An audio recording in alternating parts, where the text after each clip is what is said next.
शंभू बाबा का कार्यकाल चलता है और ऐसे छल कपट उनके साथ होते हैं और उनके साथ कई घात किए जाते हैं। तो मैंने आपको बताया था कि 49वें नंबर के जो शंभू शेख हुए उनके कार्यकाल में और शक्तियों ने भी जन्म लिया, जिसको महादी पारी कुमार लिंगों के नाम से जाना जाता है, कली कंकाली दाई के नाम से जाना जाता है और जग्गो दाई के नाम से भी जाना जाता है। तो इन शक्तियों ने जन्म लिया। तो वही कहानी, वही कथा मैं आपको प्रेम के माध्यम से बताने जा रहा हूं। तो पुरारे बंस नाले जमन से और बंस भये से सो पहले बंस खोया मोरी भूपति शंभू से के। तो पुरार वंश नालेज वंश में यारे इनका जन्म होता है। तो सकल जन्म मुखिया बनावे और राज काज सब सोई चलावे। गढ़ गढ़ तंत्र है तहाँ बनाए सब कर स्वामी शंभू कहाए। तो शंभू शेख जो है यही गणाधिपति कहलाए। यानी कि हमने कल आपको बताया था कि हम जिंदा हैं तो देवता है और मरने के बाद भी हम देवता बना दिए जाते हैं इस सगा समाज के द्वारा। तो लोग पूछते हैं कि शंभू शेख की जो शादी हुई थी उस शादी में कौन से गणाधिपति की पूजा हुई थी? तो प्रमाण के साथ कह देना कि जो सबसे पहले शंभू शेख हुए थे उनकी पूजा हुई थी, जिनको गणाधिपति कहा। आदि शंभू शेख की पूजन हुई थी। तो उसी कार्यकाल में क्या होता है सगा जनो? शंभू गवेरा कर भय पाला पुलिस बेगोटे गति पड़े विशाला। संभागा रही गणपति चारों भागा। तो भूबा कोट गणराज में राजा पुलशिव नाम का एक राजा राज करता था। वहां बड़े सुखपूर्वक राज विस्तार चलाया करता था। तो वह उसका जब जन्म होता है तो जन्म होने के बाद में जब उसकी शादी का समय आता है, ब्याहे गोटा संभागा नरवा कोट सुता हिरवा साता भेला प्यार था महिपाला ताहि सुता है हिरवा सुशीला। यानी हेरकोट का कोट संभाग के नरवा कोट की सुता हिरवा जिसका नाम था और डोला कोयारी की वह पुत्री थी जिसका विवाह राजा पुलिस के साथ हो जाता है। जब राजा पुलिस के साथ हिरवा का विवाह हो जाता है तो वह राजा पुलिस के यहाँ आती है और आकर के अपना जीवन व्यतीत करने लगती है और बड़े सुखपूर्वक अपना वहां पर वर्चस्व बनाती है। कुछ समय बीत जाने के बाद में हिरवा दाई जो थी उपवास व्रत भी किया करती थी। भगवान भोलेनाथ का व्रत भी किया करती थी, उनका ध्यान भी किया करती थी, उनकी पूजन अर्चन बंदन भी किया करती थी। इसी प्रकार से 5 वर्ष की अवधि निकल जाती है लेकिन उनको पुत्र रत्न की प्राप्ति नहीं होती। एक दिन कहने लगी, महाराज हम दोनों बड़ा पेड़ शक्ति सती का व्रत करते हैं, उनका ध्यान करते हैं, उनका पूजन करते हैं, लेकिन हमारी गोद सुखी क्यों है? हमको संतान का सुख क्यों प्राप्त नहीं हो रहा? राजा परीक्षित ने कहा, महारानी चिंता मत करो,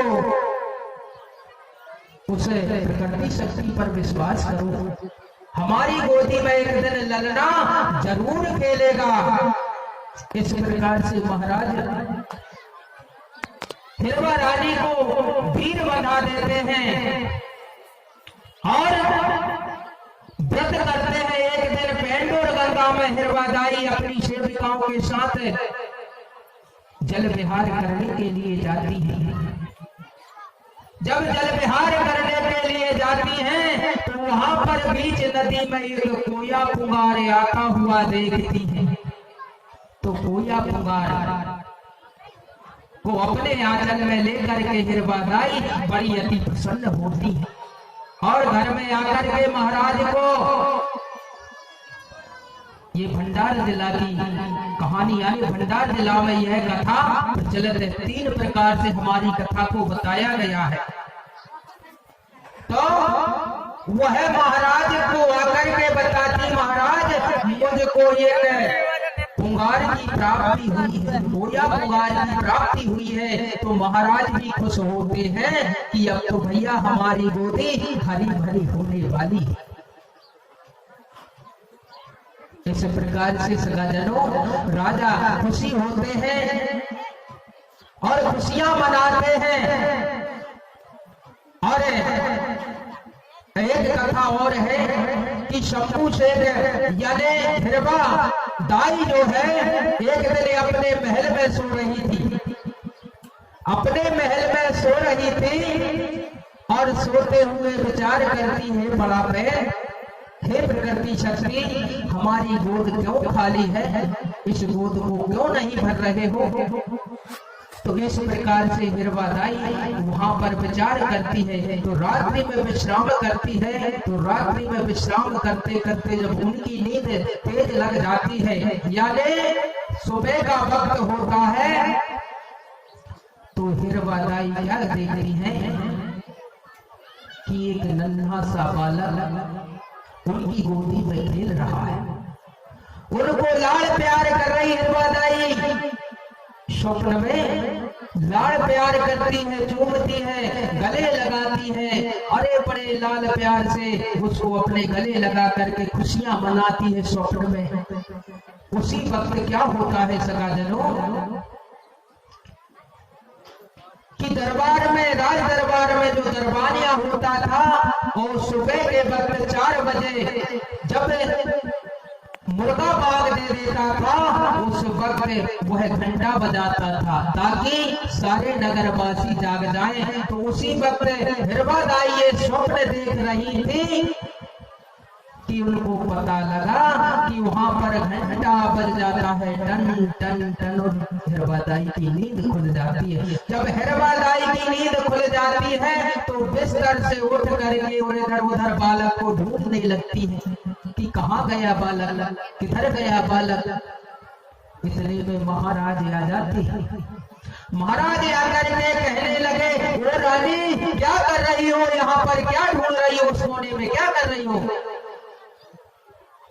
कहने लगी महाराज मैं बालक को ढूंढ रही हूँ। अरे बौरी हो गई है क्या, पागल हो गई है, अरे इधर कहाँ बालक है। बोले नहीं महाराज अभी आपने नहीं देखा, मैंने उस बालक को देखा था इसलिए मैं उसको ढूंढ रही हूँ।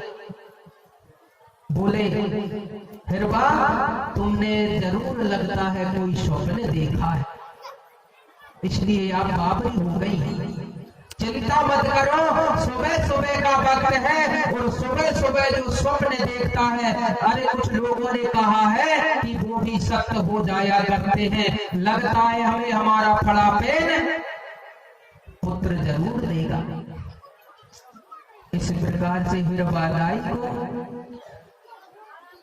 वीर बधाई जाती है। हिरवादाई मार जाती है। कुछ दिन राजकाज का काम करते हैं राजा पुलिस।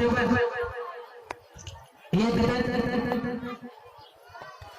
उनके स्वप्न में फिर वो है बालक आता है और वो है बालक आकर के कहता है, ओ दाई उठो, मैं आपसे कुछ कहना चाहता हूं, मेरी बात को सुनो। फिर दाई कहती है, बोलो बेटा क्या कहना चाहते हो? ओ दाई, मैं आपकी गोद में समा जाना चाहता हूं, मुझे आज्ञा दीजिए। तो फिर दाई कहने लगी, बेटा अगर तुझे मेरी गोद में आना है तो आ जाओ, और मेरा भी मन है, आइए। इस प्रकार से हिरवादाई स्वप्न देखती है और महाराज को सुबह उठ करके फिर बताती, महाराज मैंने रात्रि को स्वप्न फिर देखा है। महाराज भी खुश हो जाते हैं सुन करके। इस प्रकार से हम आगे का रसपान करेंगे, तो तक हमारी एक गीत